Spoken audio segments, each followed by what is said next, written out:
Joining me today is Parag Khanna.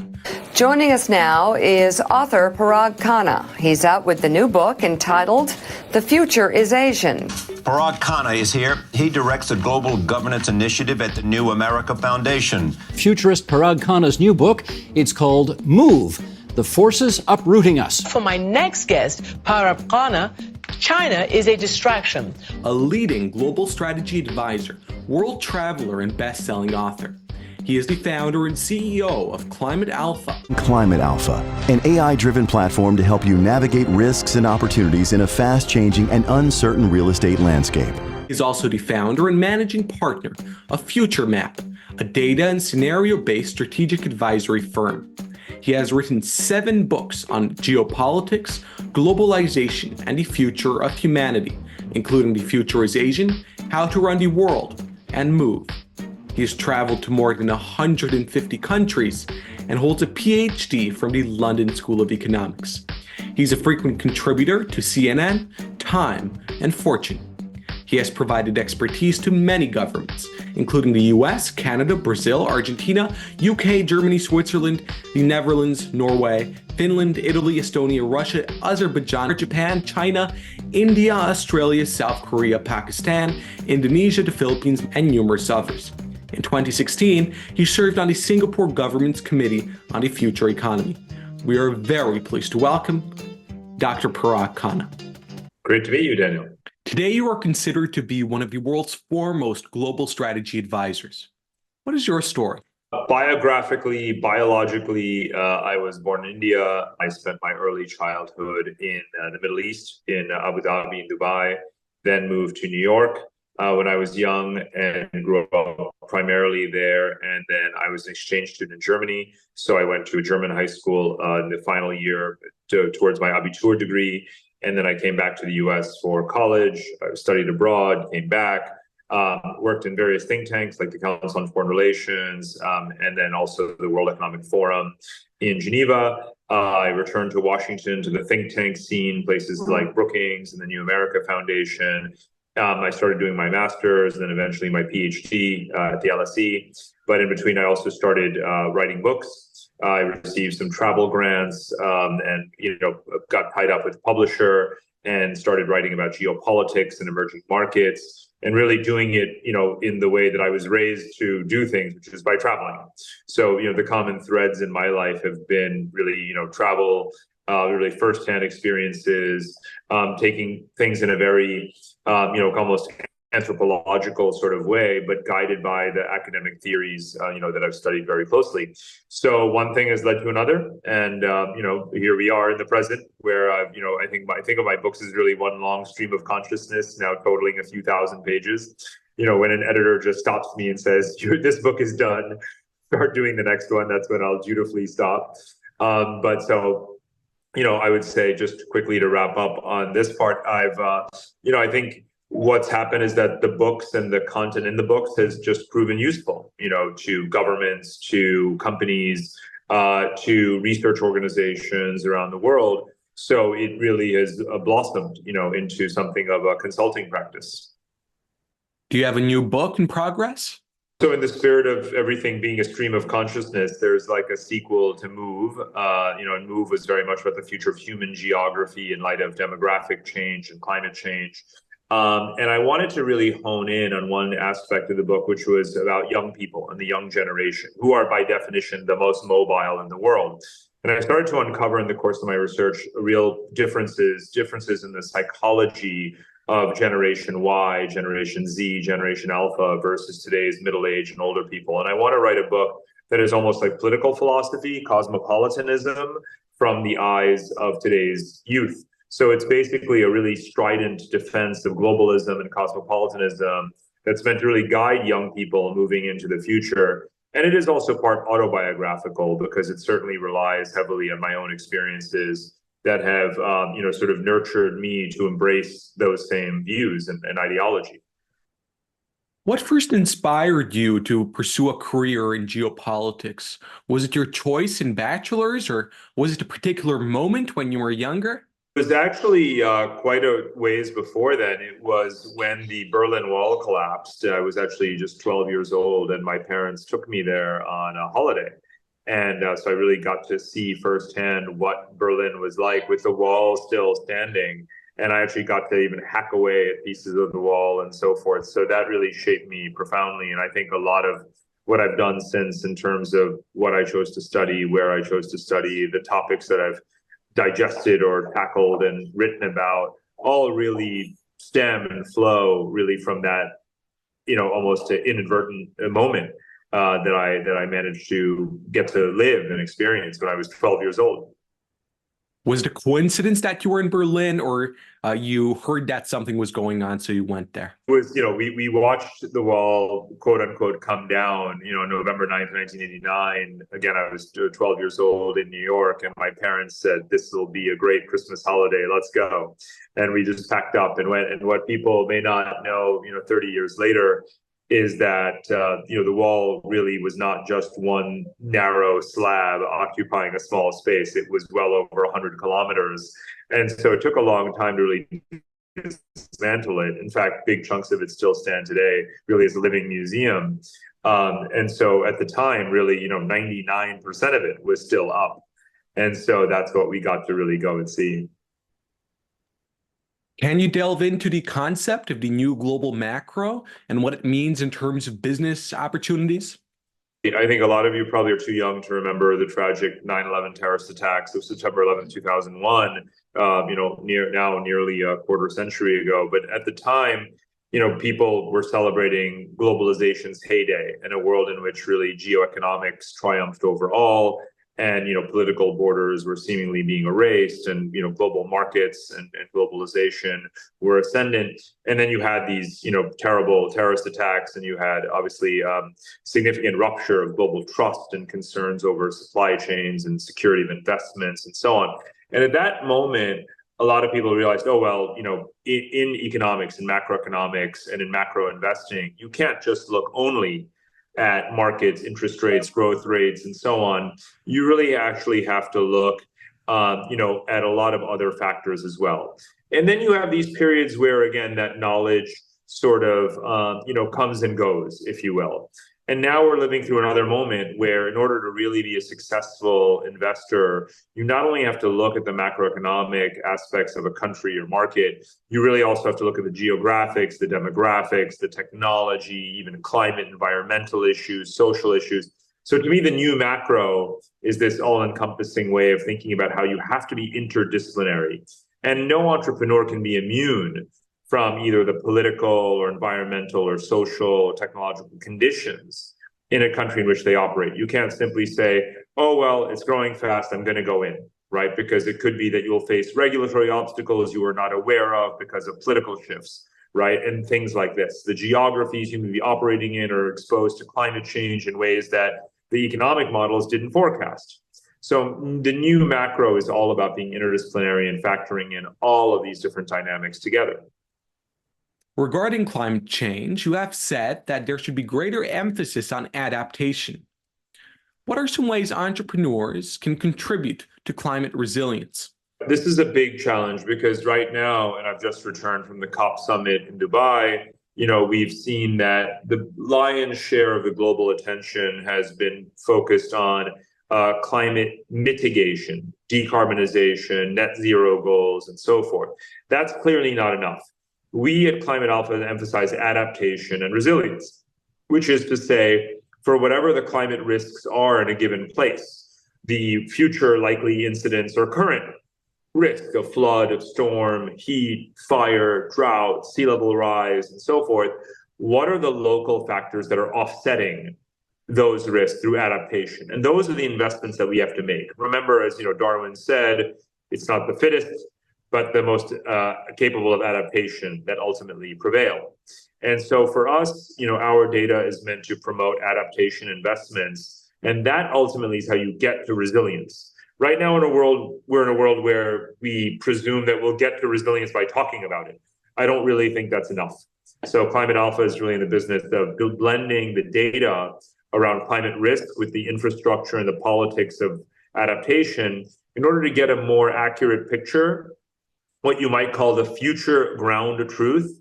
The future ground truth in any given place is what the climate model says the risk is going to be with the actual adaptation investments that are made in the real world. Could you please talk about your role of the Chinese Belt and Road Initiative? Well, I think that, China's Belt and Road Initiative is one part of the much bigger story of global infrastructure investment that's really accelerated, particularly since the end of the Cold War.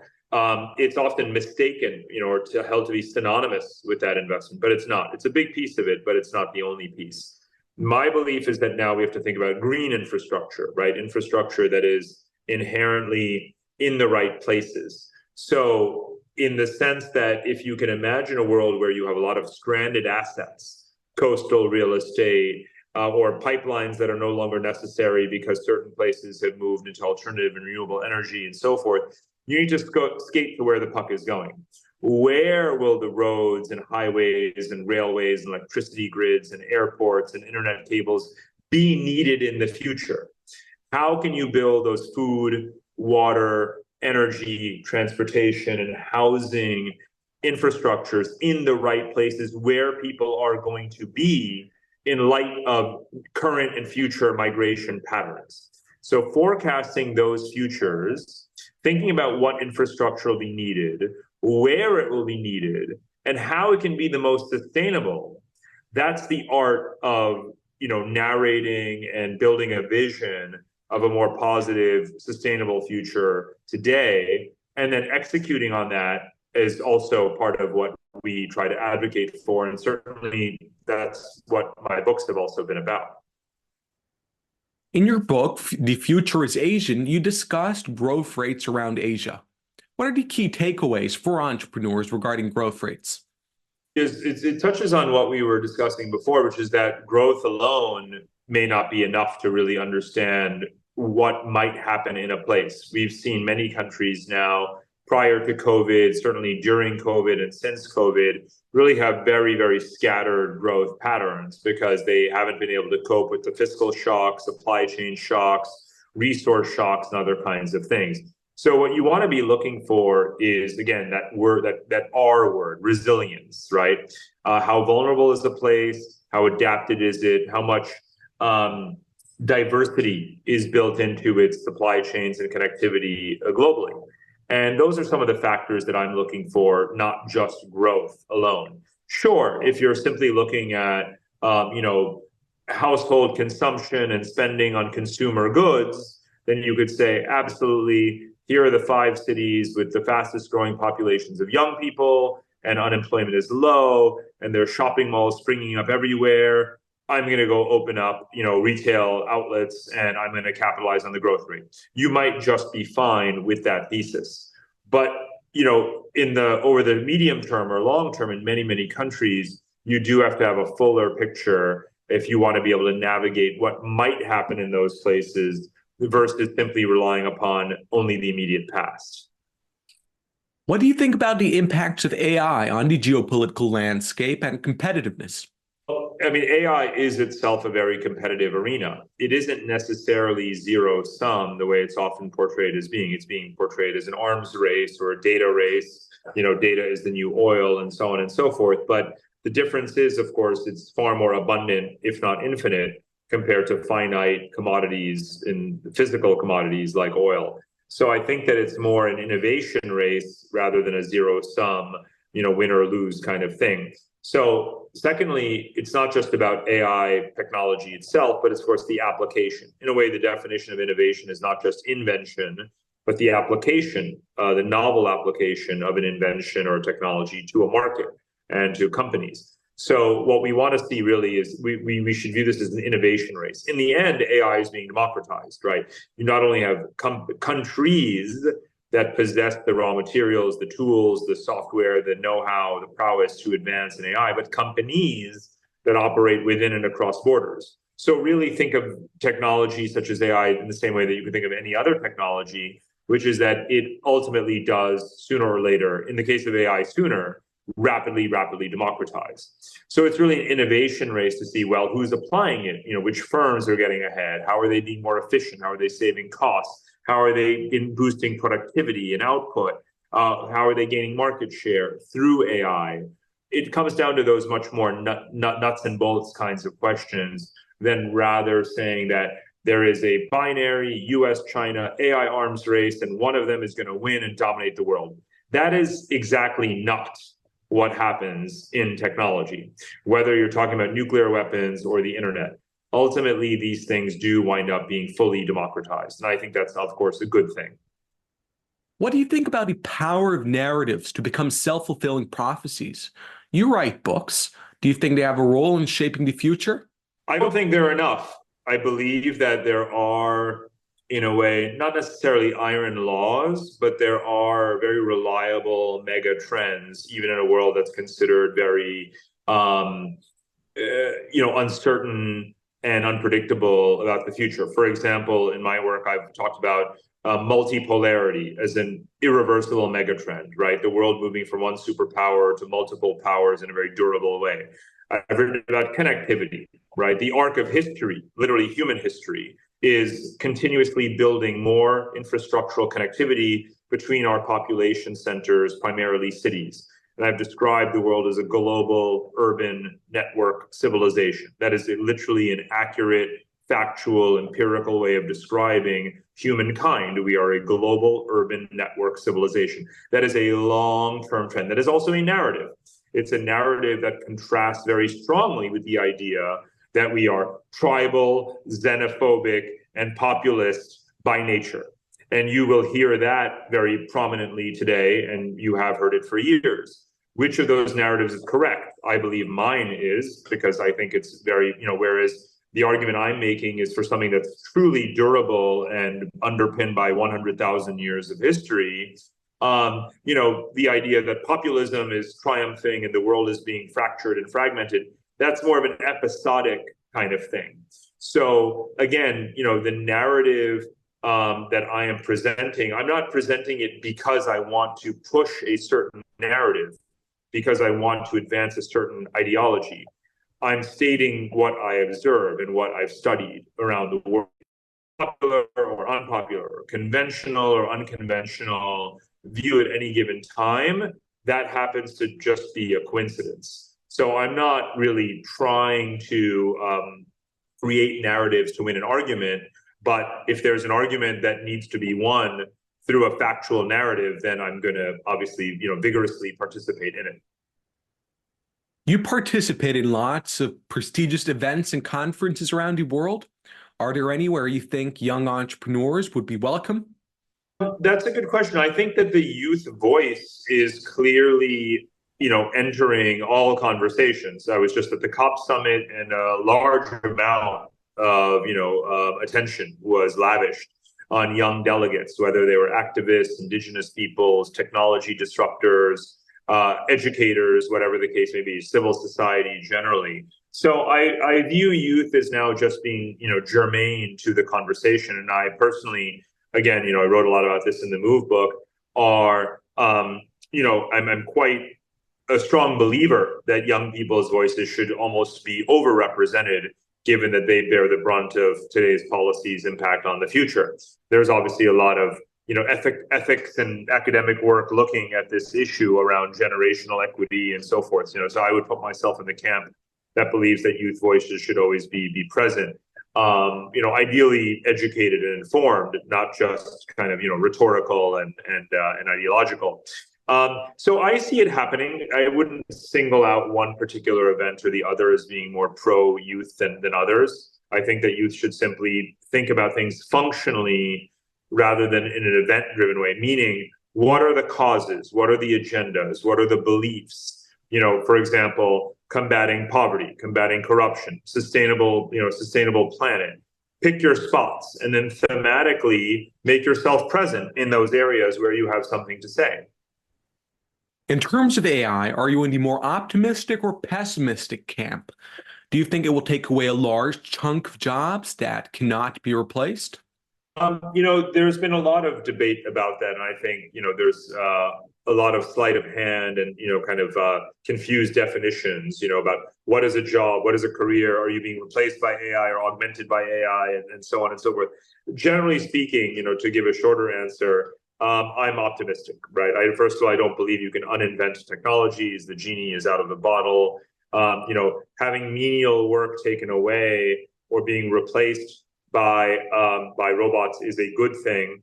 The solution to me lies not in a view that either AI has taken a job or not taken a job. It's more of a societal and a policy question, which is how are you helping people to adapt and cope and compensating them to do the things that society still needs humans to do, right? We still have human doctors. We still have human teachers. We don't pay teachers a whole lot. The solution is not to fight against AI. The solution, and to worry about whether or not teachers are going to lose their jobs. There are plenty of jobs for teachers and plenty of need for teachers. I wish that we would pay teachers for the very important work that they do and pay them better. And you would find that a lot more people will be teachers in the future, and they're not going to be replaced by AI.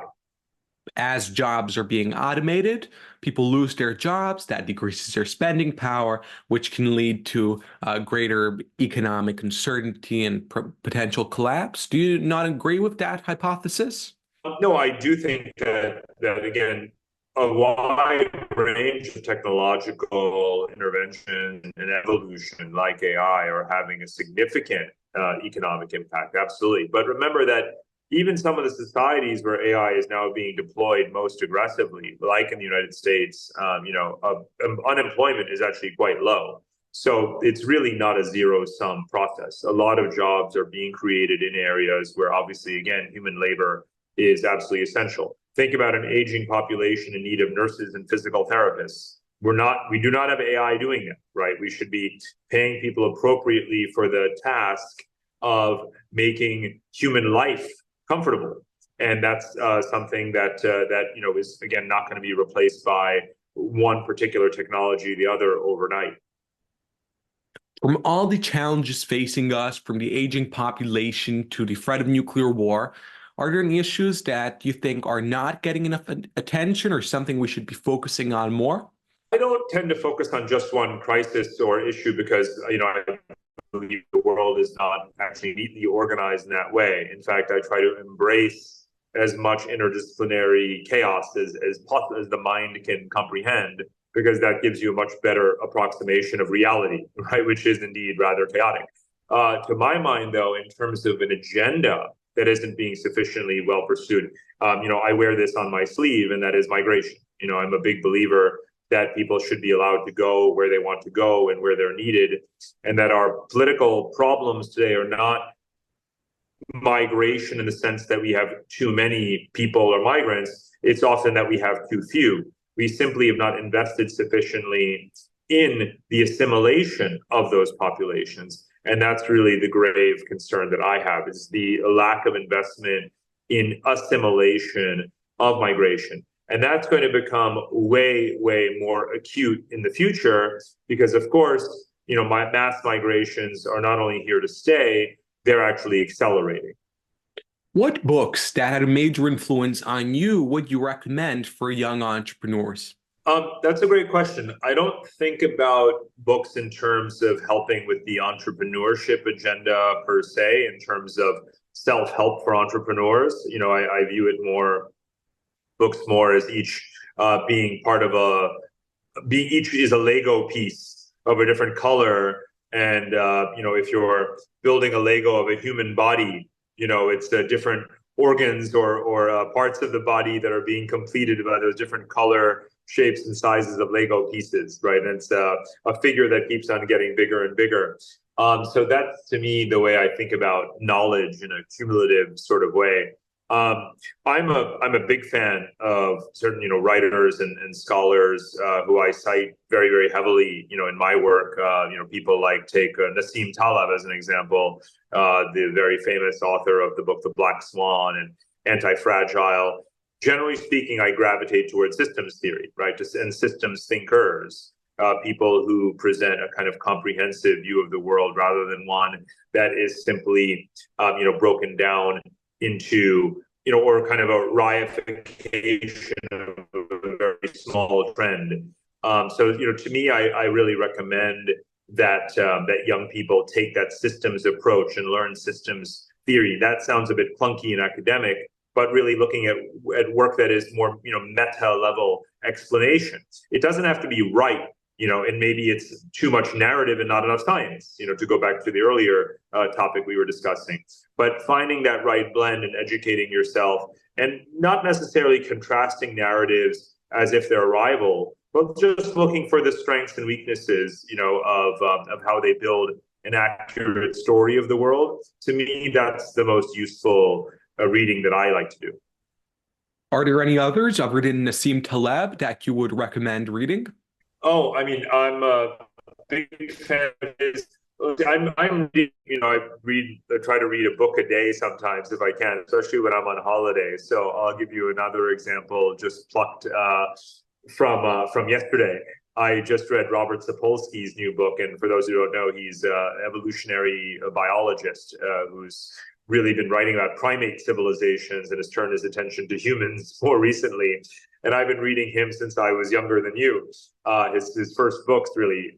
And I read his new book about free will. It's called Determined. And so it's actually a refutation of the idea of free will. I don't actually necessarily agree with it. I've learned so much from his earlier work, but this is one where now I feel sufficiently knowledgeable about specific social conditions that he addresses that I actually disagree with some of his conclusions. But nonetheless, it's a very, kind of provocative and readable book. So I'm glad I read it. But it's a great example of, again, sort of systems thinking, not looking only at the very specific, trials and experiments that he's done on small populations of baboons in East Africa, but rather, what does it tell us about the big picture? So those books that are in those authors that look at the human condition, whether they're financial economists like Nassim Taleb, or again, biologists like Robert Sapolsky, to me, there's so much that can be learned by trying to synthesize, literatures like that. So again, those are the kinds of people that I'm looking for, as often as possible to read. Perfect. Thank you. We have come to the end of today's discussion, which I found highly insightful. On behalf of the Global Young Entrepreneur Society, Dr. Parag Khanna, thank you very much for taking the time to speak with me today. My pleasure.